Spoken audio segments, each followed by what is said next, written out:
to begin. Coming to you from the desert, somewhere in Arizona. It's here. The Impatient Investor with Andrew Lanoy. It's him. He's alive. If you're looking for new ways to generate wealth and passive income, you're in the right place. You want it all, don't you? You're in the right place. This is the podcast for those wanting to take control and gain freedom through alternative investments. If you're following your mom and dad's investment advice, honey, I'm home. Yeah, this isn't the podcast for you. Do you know what time it is? Why, yes. Yes, I do. I know what you're thinking. This is going to be unbelievable. It's time for the Impatient Investor with Andrew Lanoy.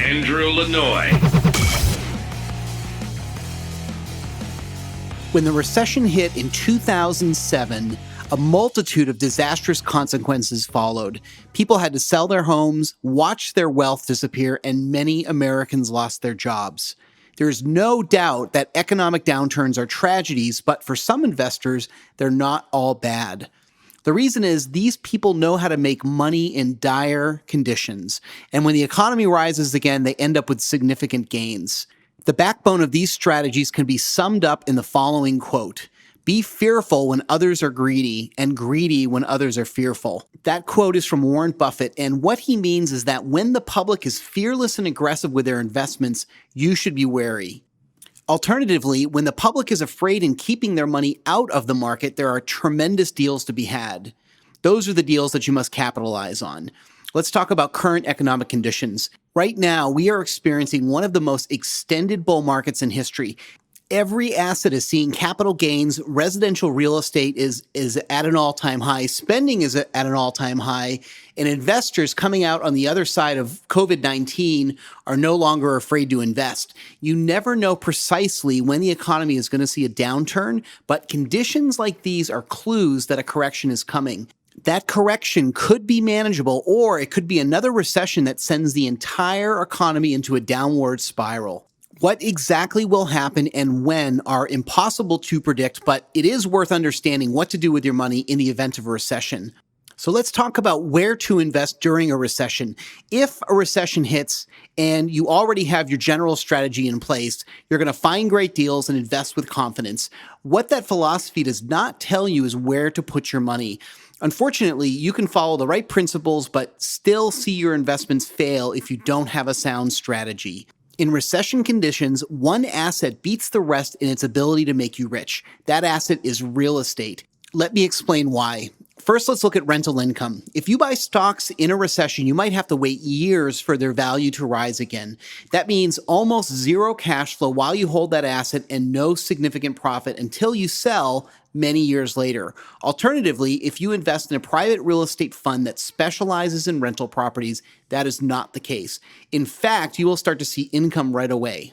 No matter how severe a recession is, people always need a place to live. They might sell their home and get an apartment or downsize their existing rental situation, but very few of them will drop out of the market entirely, meaning that no matter how bad things get, you will have cash flow through the recession.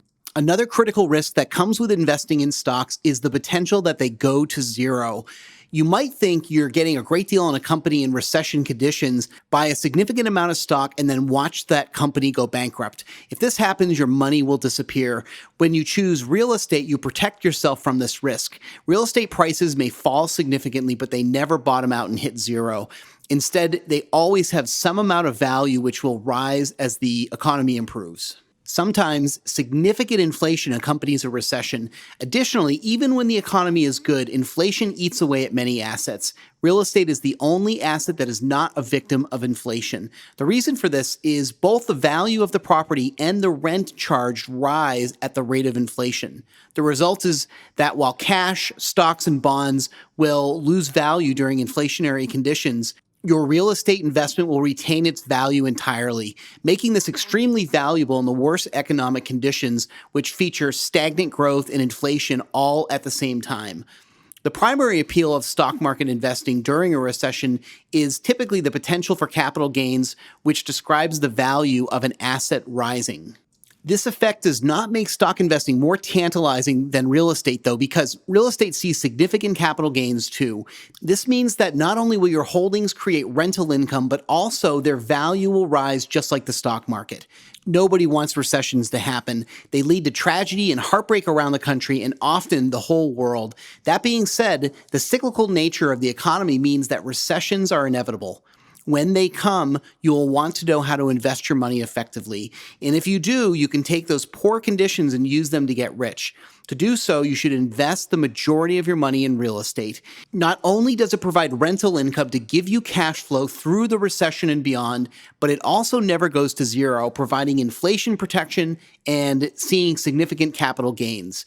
Now that you know how effective real estate investments are, you are fully equipped to get rich off of the next recession. If you want to learn more about how I teach investors to create multiple streams of income, just go to stoptradinghours.com. This was The Impatient Investor with Andrew Lanoy. You'd do it again if you thought you could get away with it, wouldn't you? Visit theimpatientinvestor.com for more episodes, and be sure to share this podcast. Now, don't tell me you're taking all this seriously. No, seriously. Go share it and rate it on iTunes today.